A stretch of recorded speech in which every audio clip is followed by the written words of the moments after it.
श्री प्रभुपाद श्री भक्ति विनोद ठाकुर चैतन्य महाप्रभु के आचार्य प्रचारी शुद्ध भक्ति को प्रचार करने के लिए राधा जी से दो वस्तु मांग लिया। एक उन्होंने ये भक्ति विनोद ठाकुर ने राधा जी के बोले ये हमें प्रचार करना है तो आपके अपने नित्य परिकर यानी किंकरी के मुझे मेरे साथ भेजिए। देखो भक्ति विनोद ठाकुर भी अपने परिचय दे रहे हैं। भक्ति विनोद ठाकुर परिचय दिया ये मैं कमल मंजरी हूँ और राधा जी के अत्यंत जी प्रिय सखी हूँ और जिसमें भक्ति विनोद ठाकुर अपने कीर्तन किया। आज तक किसी आचार्य ने साक्षात रूप में अपने ऐसे परिचय नहीं दिया। ये भक्ति विनोद ठाकुर देखो अपने परिचय दिया। ये मेरे उम्र कितनी है 12.5 वर्ष 12.5 साल मेरे उम्र है। वरण त्वरित वरण और वस्त्र कैसे है अत्यंत सुंदर जो है मयूर पुंछ जो है ऐसे चिन्हित जो है वस्त्र धारण के और ये समस्त भक्ति विनोद ठाकुर सुंदर अपने कर्पूर सेवा जिस प्रकार भक्ति विनोद ठाकुर इसलिए लिखते हैं जीव स्वरूप में जो है जो स्वरूप है अर्थात जीव गठन में जो स्वरूप है भजन करते करते संत महात्मा के संग के प्रभाव से वो स्वरूप प्रकाशित होगा। नित्य सिद्ध कृष्ण प्रेम साध प्रभु नय श्रवणादि शुद्ध चित्ते करो उदय। कुछ लोग कहते हैं ये जैसे संग ऐसे रंग जैसे संग करोगे ऐसे तुम्हारे भाव स्वरूप प्रकाशित होगा। किंतु हमारे भक्ति सिद्धांत सरस्वती प्रभुपाद भक्ति विनोद ठाकुर जितने हमारे गुरु वर्ग आचार्य श्री गुरुदेव स्पष्टीकरण कर दिया जीव स्वरूप में वो अत्यंत सूक्ष्माति सूक्ष्म रूप में आपके स्वरूप है। वो केवल संत महात्मा की संग से जानी हरि कथा श्रवण करते करते वो प्रकाशित होगा। जिस प्रकार सूर्य सदा सर्वदा नित्य जाजमान प्रकाशमान है ठीक उसी प्रकार जीव गठन के समय जीव के हृदय में वो स्वरूप है और ये करे नित्य सिद्ध कृष्ण प्रेम साध्य प्रभु नय श्रवणादि शुद्ध चित्ते करो उदय। श्रवण आदि शुद्ध चित्त में वो केवल प्रकाशित होगा। जिसके सख रस है वो सख भाव और सख स्वरूप प्रकाशित होगा। जिसके वात्सल्य है उसके वात्सल्य रस और वात्सल्य स्वरूप ही उसके प्रकाशित होगा। जिसके माधुर्य रस है उसके माधुर्य रस के अनुसार उनके उसी प्रकार गोपी भाव गोपी स्वरूप सब कुछ प्रकाशित होगा। बाहर से कोई कुछ नहीं आएगा। केवल श्रवण आदि के द्वारा ही साधु संग आदि श्रवण करते करते वो प्रकाशित होगा। क्यों हम इसलिए कह रहे हैं भक्ति सिद्धांत सरस्वती प्रभुपाद इस विषय के ऊपर चर्चा करते हुए यही बताया ये जीव के अंदर में है ये जिसके हृदय में जो है वही होगा। क्योंकि इसमें प्रमाण देते हैं इसलिए भक्ति सिद्धांत सरस्वती प्रभुपाद और हमारे आचार्य पाद विशेषकर भक्ति विनोद ठाकुर भी वर्णन करते हैं। देखो एक ही गुरु के दो शिष्य थे एक ब्रजनाथ और दूसरी विजय कुमार। दोनों ही गुरु के एक ही मंत्र प्राप्त किया वही गोपाल मंत्र कामगति मंत्र प्राप्त किया। देखो विजयनाथ के हो गया विजय कुमार के हो गया माधुर्य रस है और ब्रजनाथ के हो गया कौन सा सख रस। देखो है उसमें पुष्टिकरण कर दिया और उनके गुरु साक्षात में बताया तुम्हारी ये स्वरूप है इस प्रकार भजन करना है। और विजय कुमार के बोले देखो तुम्हारे स्वरूप ये है ललिता देवी के अनुगत्य में ये सेवा करना है। इसलिए हम लोग इस विषय में बहुत सचेतन रहना चाहिए नहीं तो गुरुदेव के इतने जो प्रचार सब बेकार हो जाएगा।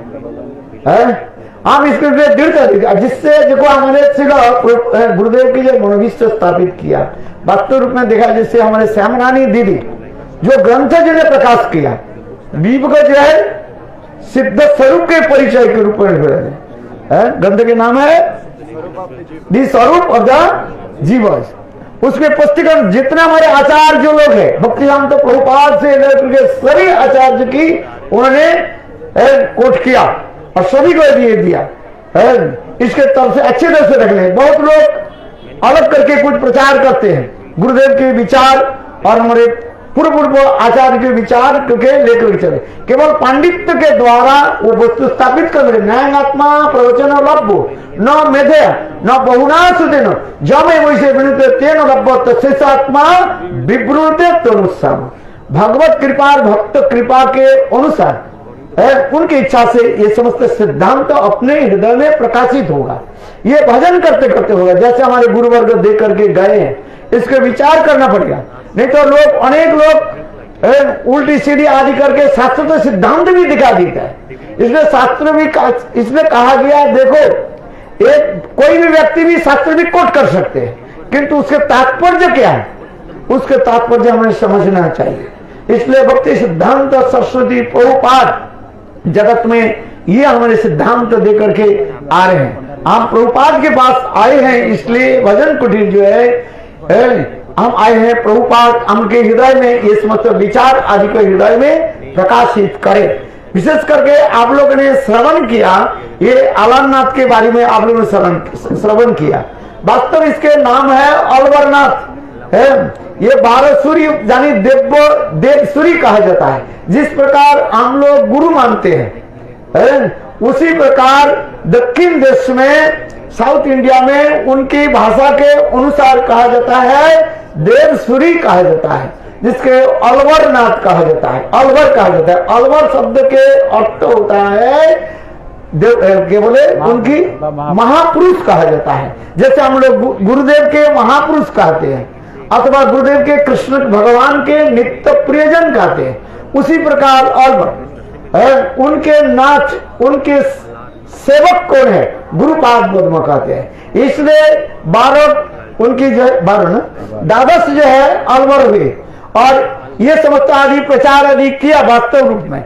यहाँ पर जो कथा हम लोग श्रवण किया, देखो यहाँ पर साक्षात रूप में ठाकुर जी का आपने दर्शन किया।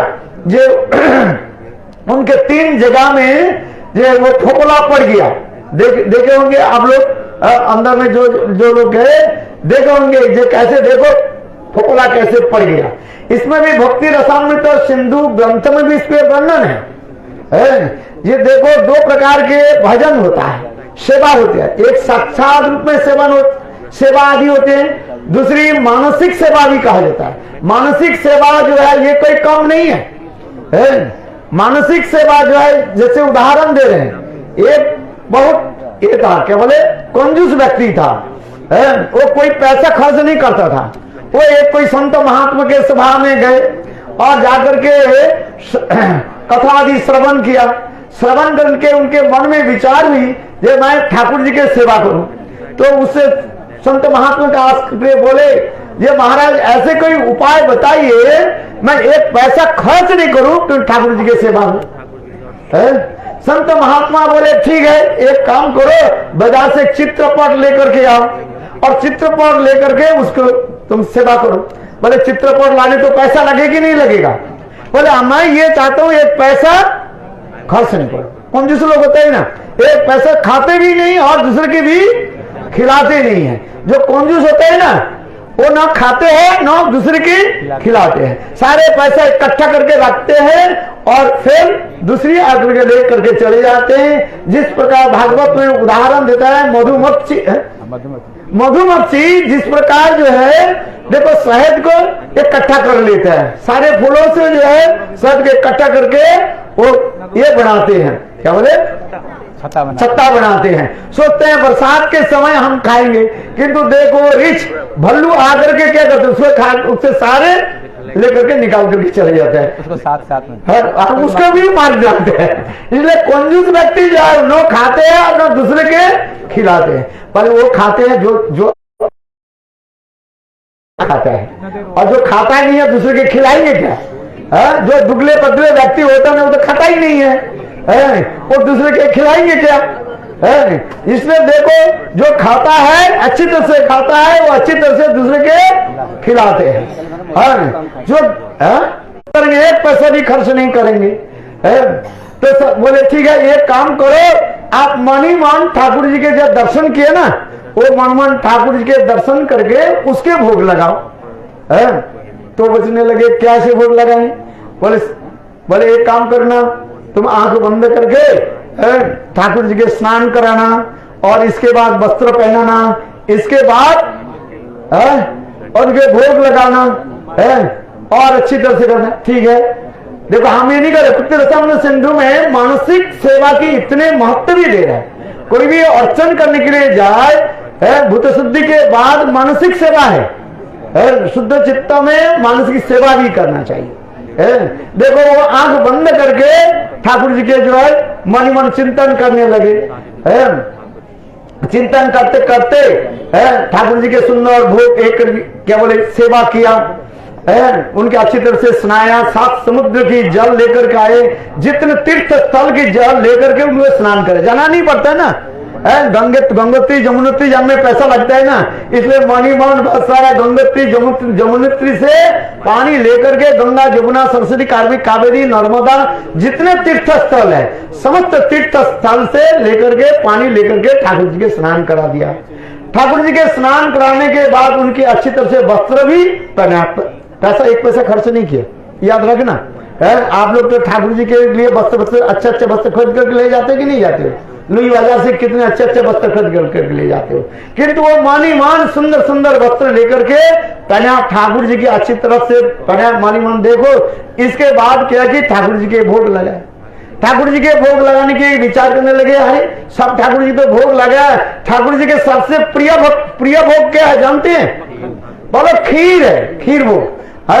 हमारे चाचा जी कहते थे, बोले जितने भी उत्सव हो, हमारे मधुसूदन महाराज कृष्ण कृपा प्रभु जी कहते थे, बोले जितने भी उत्सव करो सारे उत्सव में यदि ठाकुर जी के खीर भोग नहीं लगाया, परमान्न भोग नहीं लगाया, वो उत्सव माना नहीं जाएगा।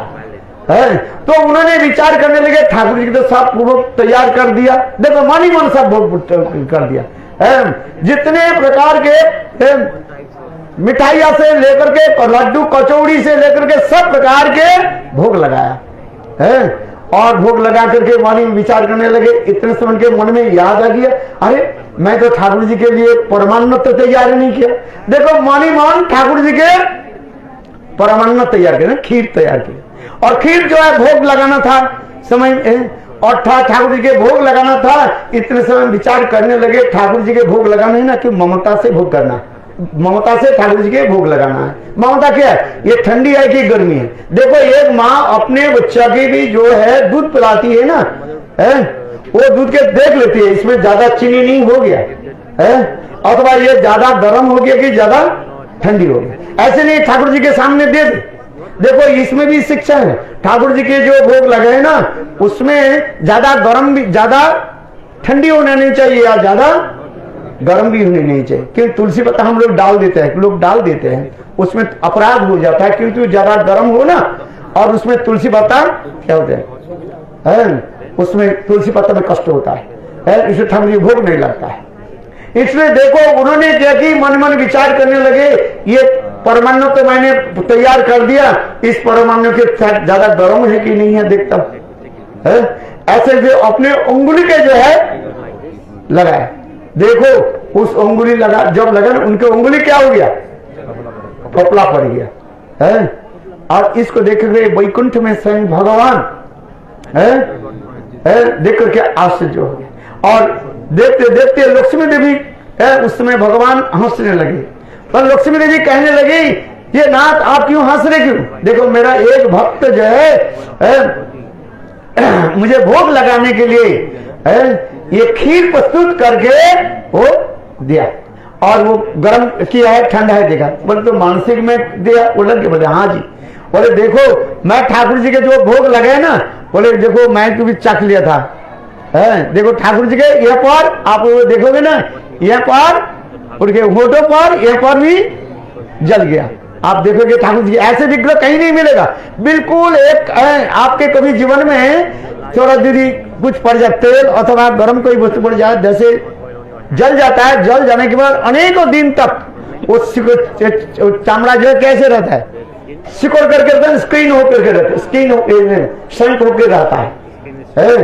देखो उसी प्रकार ठाकुर जी के यहाँ पर लग गया, और एक बूंद भी कहां पड़ गया, अपने छत्ती पर, और एक है आपको, 3 जगह में ये पर है। ये विग्रह जो है वास्तव, जिसे अभी महाराज जी बोल रहे ना, ये वास्तव साक्षात भगवान है। प्रभु जी ये लीला को यहाँ पर प्रकाशित किया। चैतन्य महाप्रभु आकर के यहाँ पर आकर के कैसे भाव में विभोर होकर के दर्शन करते थे। अभी अभी हम लोग श्रवण किया, वृंदावन में कृष्ण बंशी बजाते जब तब पत्थर पिघल जाते थे, किंतु यहाँ पर देखो चैतन्य महाप्रभु कोई बंशी धारण नहीं किया। वो चैतन्य महाप्रभु स्वयं कृष्ण है, अंतर कृष्ण बहिर्गौर।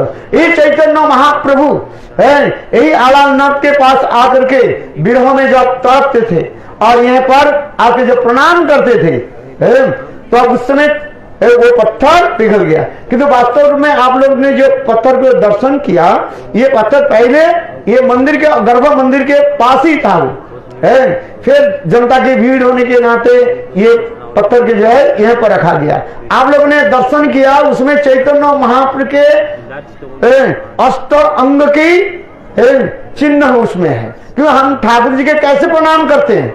हम कहते हैं षष्टांग प्रणाम। अष्ट अंग के साथ प्रणाम करने की भी कहा जाता है, षष्टांग प्रणाम कहा जाता है। अष्ट अंग है, उसमें आप लोग ने दर्शन किया महाप्रभु के ये सर के केवल ये है मस्तक के चिन्ह है, और जो उनके वक्षस्थल के चिन्ह है उनके दोनों हाथ के चिन्ह है, और ये जो केवल घुटनों के चिन्ह है वह पर दर्शन किया, और चरण चिन्ह है। ऐसे दुर्लभ जो चिन्ह आपके पृथ्वी में कहीं नहीं मिलेगा। ये आलालनाथ छोड़ करके हम लोग आलालनाथ में आने की कारण ये विशेष है, ये महाप्रभु विरह में कैसे तड़पते थे। जैसे प्रभु महाराज जी ने बताया ना, वास्तव महाप्रभु ये आलालनाथ चतुर्भुज के दर्शन नहीं करते थे, क्योंकि महाप्रभु राधा भाव में विभावित है, तो महाप्रभु चतुर्भुज कैसे दर्शन करेंगे? जैसे जैसे हम लोग पैठा गांव में जाते हैं, कृष्ण रात से अंतर्धान हो गए, और रात से अंतर्धान हो जाने के बाद समस्त गोपियां कृष्ण के ढूंढने लगे। देखो कृष्ण देखा, संक्षेप में बता रहा हूं, कृष्ण देखा सारे गोपियां तो मेरे पास ही आई, मुझे पकड़ ली। ये कृष्ण ने किया कि एक कुंज में जाकर के चतुर्भुज 4 भुजाओं पे ऐसे करके खड़े हो गए।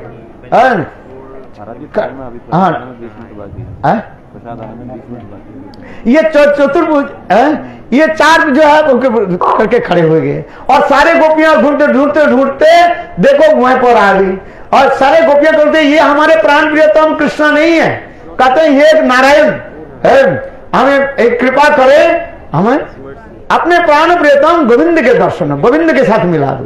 देखो एक प्रणाम करके चली गई, और दूर से राधा जी जब आने लगी, या तो ये चंद्रावली से सारे सखियां प्रणाम करके चली गई। राधा जी जब आने लगी, वही कृष्ण 2 भुजाओं को क्या किया, अपने पेट में समेट लिया, और 2 भुजा से प्रकाश किया। ये समस्त भुजा जैसे हम लोग पैठा गांव में जाते हैं ना, तात्पर्य क्या है? तात्पर्य बोले राधा आगे कृष्ण यदि रहे दंडैया, त्रिभंग ललित है ध्रुव नचैया। चैतन्य चैतमृत में स्वयं कृष्णदास कविराज गोस्वामी वर्णन करते हैं, बोले राधा जी के सामने कृष्ण कभी जो है ये धारण कर नहीं पाते, कृष्ण धारण कर नहीं पाएंगे, 4 भुजा धारण कर नहीं पाएंगे, इसलिए दिखा उनके 2 भुजा से चले गए। क्योंकि राधा बोले राधा जी तो बहुत दूर की बात है, राधा जी के अंग की गंध की महिमा हमारे जो है पर्वतानंद सरस्वती पाद वर्णन करें। क्या बोले, कदापि वसनंचन खिलन्नादि धन्न पवनेन कितार्थमानि जगिंद दुर्गम गति मधुसूदन होपि तस्सास्तु नमो विश्वभानु भुवो दिशोपि। बोले दिशा में विश्वभानुनंदिनी श्रीमती राधिका विराजमान होते, उस दिशा को मैं बार बार मैं प्रणाम करता हूँ। हम लोग राधा जी की तो सुखी बनना चाहते हैं। राधिका दासी यदि और अभिमान शीघ्र मिले तब गोकुलोचार। अरे हमारे प्रभुनंद सरस्वती पाद क्या बोल रहे, बोले उत्तुंग विद्या है ना, है इस श्लोक में करें राधा जी की महिमा की इतने सुंदर रूप में, बोले जिस दिशा में राधा जी विराजमान है उस दिशा को मैं बार बार प्रणाम करता हूं। जस्सा कदापि वसनंचन खिलनत्त धन्नादि धन्न पवनेनो कितार्थमानी, राधा जी मान करके कृष्ण को छोड़ करके चली गई। एक बार मिलन हो रही थी राधा कृष्ण की जो है वो संगम स्थल पर, राधा कुंड की संगम स्थल अर्थात राधा कुंड और श्याम कुंड के संगम स्थल पर, मिलन स्थल पर दोनों मिल रही थी। इतने समय राधा जी के जो है मान हुई, जिस मान का अनेक प्रकार मान के बारे में तो उज्जवलिनी ग्रंथों में वर्णन है। हेतुमान, अहेतुमान, और एक होता है ललित मान, और एक होता है उदात्त मान। अनेक प्रकार मानों के बारे में तो इतने हमारे रूप गोस्वाई वर्ग इतने लिखा, क्या वर्णन किया जाए। चलो उसी प्रकार जो राधा कुंड के तट पर राधा जी मान करके चली गई है। कृष्ण राधा जी के मान मनाने के लिए बहुत प्रयास किया है। इतना ये तक भी ये कृष्ण अपने बंसी भी तान छोड़ दिया। जिस बंसी की रब सुन करके, ध्वनि सुन करके सारे गोपियां कृष्ण के साथ मिलने के लिए दौड़ पड़ती है। निसम गीतम तदनंद वर्धनम ब्रजस्वी, भागवत में वर्णन हो रहा है। कृष्ण जब बंसी वादन करते थे, सारे गोपियां अपने अपने गृह से सब लौट कर बाहर चले जाते हैं कृष्ण के साथ मिलने के लिए। कृष्ण ब्रज में बंसी धारण करने के लिए एक ही दो तात्पर्य जो गुरुदेव बताते हैं, ये गोपियों की मान मर्दन करने के लिए, और दूसरी जो है गोपियों के रिझाने के लिए, और कोई कारण नहीं है। और क्योंकि देखो जो गोपियां जो है कृष्ण के दो सी वस्तु देखने से तब उनकी मानते हैं। एक है क्या, मोर पंखा हो, और दूसरी क्या है, बंसी। कृष्ण ब्रज में जो है ये बंसी धारण करते हैं और मोहित पंखा धारण करते हैं। ब्रज छोड़ करके अन्यत्र कृष्ण बंसी धारण न करते हैं और न मोहित पंखा रखते हैं। देखो कृष्ण की बंसी ध्वनि यहाँ पर के जब राधा जी छोड़ करके, राधा जी जब चली गई मान करके, जब राधा कुंड के दूसरी स्थान पर बैठी हुए हैं, कृष्ण तो बंसी वादन किया राधा जी के मान मनाने के लिए, किंतु राधा जी बोले हम बंसी की ध्वनि श्रवण नहीं करें। जैसे हम कथा सुनना नहीं चाहते, कथा कैसे सुनेंगे, इसलिए हम क्या करते, कान में रुई लगा देते हैं ना। हमारे कान में रुई क्या है, आप लोग के तो रुई नहीं है, मेरे कान में रुई है। ये रुई क्या है, संसार वासना। इसलिए हमारे नौतम दास ठाकुर करे आर कवे निताई चांदे करुणा होइबे, संसार वासना मोर कवे तुच्छ हवे, विषय छाड़िया कवे शुद्ध हवे मन, कवे हम हेरे वो श्रीवृंदावन निताई गौर प्रेमानंदे। देखो जब तक नित्यानंद प्रभु की कृपा नहीं हो, जितने भी हम कहते रहे, जितने भी हम बोलते रहे और जितने भी हम सुनते रहे, ये संसार वासना रूपी रुई को निकालना पड़ेगा। संसार रूपी क्या है, संसार वासना। ये संसार वासना जब तक हमारे कान में रुई के भांति रहेगा, ये तब तक कृष्ण के बंसी ध्वनि सुनाई नहीं पड़ेगा। एक बार कोई हमारे त्रिविक्रम में कोई महाराज एक बार बोल रहे थे, बोले कृष्ण आज तक भी वृंदावन में बंसी बजाते हैं, आज ही से वृंदावन बंसी बाजरे है, आज भी वृंदावन में वो बंसी वादन हो रहा है। सारे गोपियां तो चली गई, अभी तक भी हो रहा है। सेवा कुंज में नित्य जहां पर रास होती है, नित्य जहां पर बंसी वादन होती है, निधुवान और निकुंज वन में आज तक भी नित्य रास, नित्य सेवा आदि होती है। सब गोपियां आज तक भी पहुंच जाती है। हम लोग भी बुला रहे हैं, यदि आपके स्वरूप गोपी स्वरूप है, कृष्ण तो बुला रहे हैं, किंतु आप क्यों नहीं जा रहे हैं? बोले आप इसलिए नहीं जा रहे हैं, आपके कान में रुई लगा हुआ है, अर्थात संसार वासना रूपी रुई लगा, उसको निकालना पड़ेगा। वो उसको कौन निकालेंगे? पर एक मात्र अखंड गुरु तत्व नित्यानंद प्रभु। इसलिए तो नौतम दास ठाकुर लिख रहे आर कवे निताई चांदेर करुणा हुई, संसार वासना मोर कवे तुच्छ हवे। आइए कथा में, अभी राधा जी ने क्या की, रुई तो लगा लिया है। अच्छा राधा जी के कान में रुई लगी, रुई है, बोले सुनेंगे नहीं है। जैसे हम लोग एयर फ्लाइट लगा लेते ना, फ्लाइट में लॉन्ग जर्नी हो, और उसमें हम क्या करते थे, अच्छी तरह से ईयर प्लग लगा देते हैं टाइट करके, जो कोई शब्द नहीं हो, आराम से सो जाते हैं। राधा जी उसी प्रकार रुई लगा दी कानों में, बंसी ध्वनि सुनाई नहीं पड़ी, बड़े सुनाई नहीं पड़े तो क्या हो। राधा जी इस समय कृष्ण देखा मेरा तो बंसी फेल हो गया,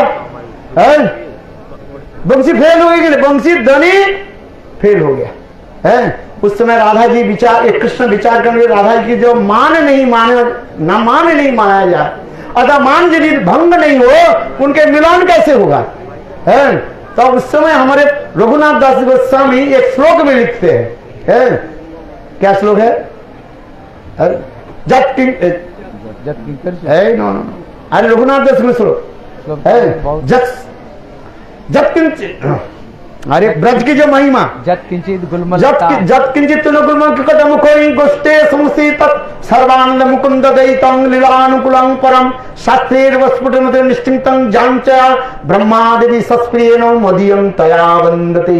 देखो ये ब्रज भूमि कोई साधारण स्थिति साधारण नहीं है, ब्रज के एक धूल कणा भी है चेतन है, और राधा गोविंद की सेवा के लिए है। जबकि तीनों गुण किकट मुखोई है, एक सर्प से लेकर के बिच्छू से लेकर के जितने भी है सब राधा गोविंद की सेवा, सेवानुकूल अनुकूल में सेवा, कोई प्रतिकूल सेवा नहीं करती, वहां पर कोई जरूरत नहीं है, वहां पर पुतना नहीं है, पुतनावाद नहीं है, प्रतिकूल सेवा नहीं कोई करने वाले, सब करते हैं अनुकूल सेवा है।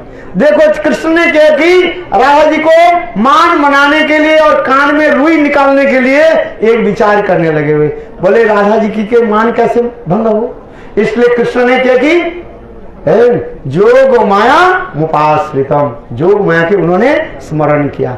कृष्ण के जहां पर बंसी फेल हो जाती है, जब कुछ हो जाता है तब तो कृष्ण क्या करते हैं, एक ही ब्रह्मास्त्र रह जाता है, वो क्या है, जोग माया।